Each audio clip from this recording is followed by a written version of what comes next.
Hi, Kiko.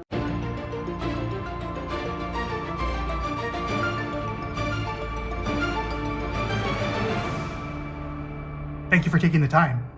Thank you. My pleasure. We also have Indy. Very cool. Ben, thank you so much for taking the time. I appreciate it. Of course, thanks for chatting. So dogs are usually portrayed as, the companions in a film. What would you do to kind of flip the script on this one? Yeah, I mean, I think it's just as you said, dogs in horror movies, there's certainly this relationship and an awareness of, how dogs usually work in horror movies, which is that they're the ones who are suspicious of, the creepy old neighbor, or they're the ones who won't go into the basement of the haunted house the family just moved into. And certainly the idea for the whole film was, what if you told an entire story from that dog's point of view, where Hmm. that dog, that familiar trope, that becomes the entire narrative. Right. But did it teach you anything about your own pets at home that you might have? Yeah, I mean, I certainly learned how to make a movie with one. Indy is my dog in reality, so Oh, okay. I I've got didn't know a that. very That's specific awesome. set of skills for how to work with a dog and make a movie around one. So did you have Indy before the movie or did you adopt him during the movie? No, so I got him not thinking he would be in an actor or be in my movie, just that my wife and I got him to be our pet and friend. And as I was writing this film, I started making these little proof of concepts to figure out how would you even do this? Like practically, how does that work to, put a camera in a dog's eye line for Hmm. shot to follow them, through the hallways of a haunted house. I started making tests with Indy when he was, just over a year old because he was around. Some of those short films did well. They won some awards. Indy got nominated for Best Actor. And we figured out this really unique way to work with him. And, that kind of, that set us on the path that led us to the film we have today. Yeah, I'm thinking Oscars are gonna have to open up a new category, right? Right. Yeah, no, Airbud rules. Ain't no rule a dog can't get an Oscar, right? Hey, so did you have to research anything like animal behavior before you did this? I mean, how do you interpret what a dog fears from a human perspective? That's a great question. I mean, it kind of ties into a thing my co-writer and I always talked about, which is that this is definitely a horror movie. It takes place in a haunted house. But for Indy and his perspective, the drama and the relationship, this is a love story. He's in this house with this guy who is the most important person in the world to him. Hmm. So when we were trying to figure out what he would see, we wanted to make, the paranormal manifestations reflective of things that would make sense to a dog.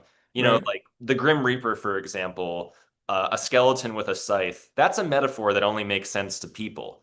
That doesn't have meaning to a dog. So you see the Right. supernatural in this film. It's more reflective of the natural world, I guess I'll say.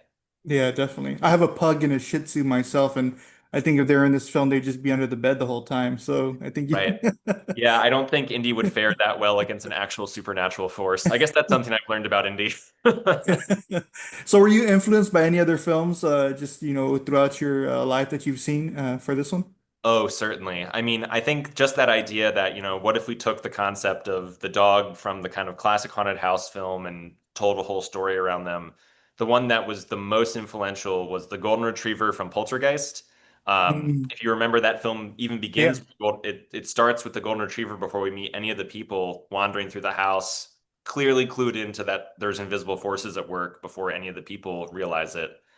And then I think another film which was just hugely inspirational was The Shining, which is not a house but a hotel. And right. maybe there, I think what we drew from it was, what if Danny, the psychic boy, was a dog? And Right, right. kind of that was a what if question that we certainly applied in thinking about how some of the scenes and sequences would play out. Yeah, because he goes to the whole hotel basically, right? Yeah, of course, yeah. On that little bicycle that he has. Indeed, there's a few shots where it's obviously a totally different kind of filmmaking. We're Right.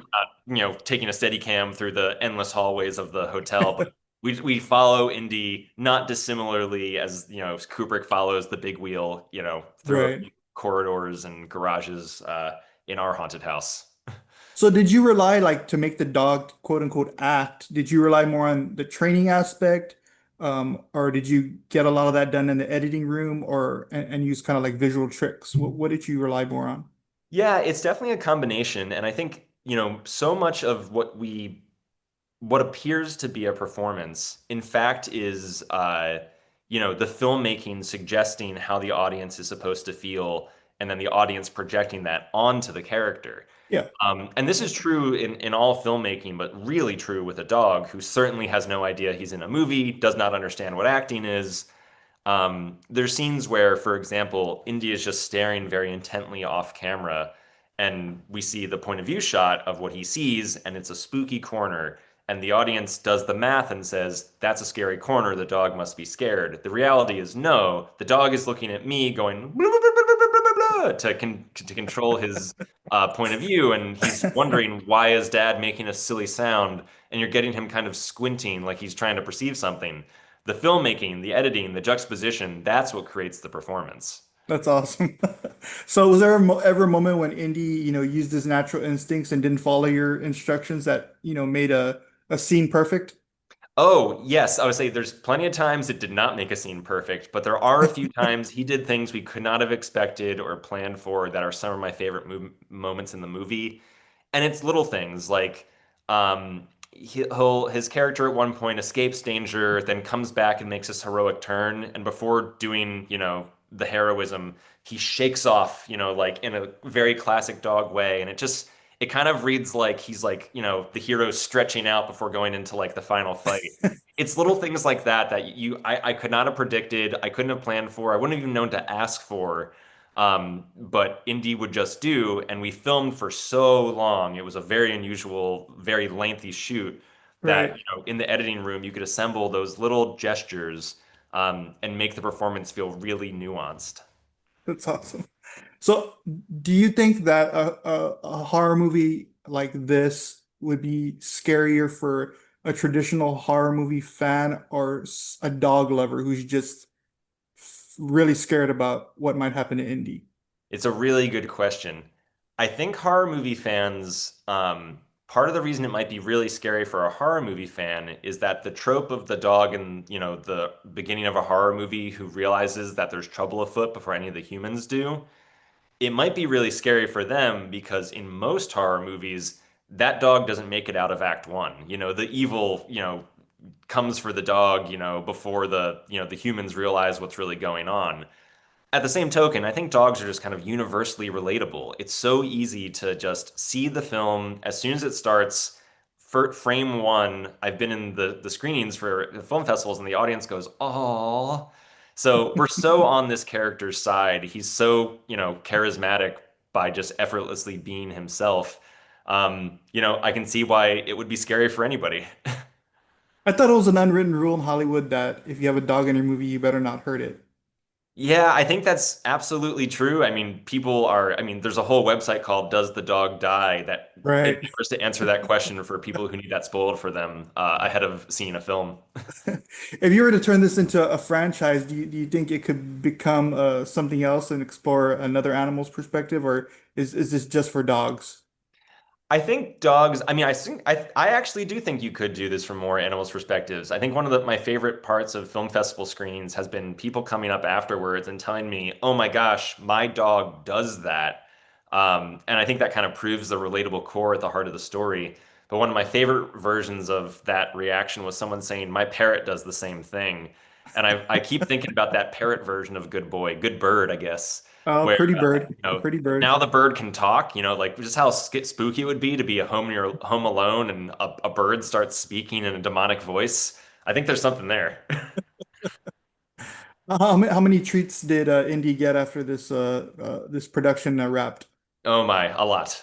Yeah, he got treats after, during.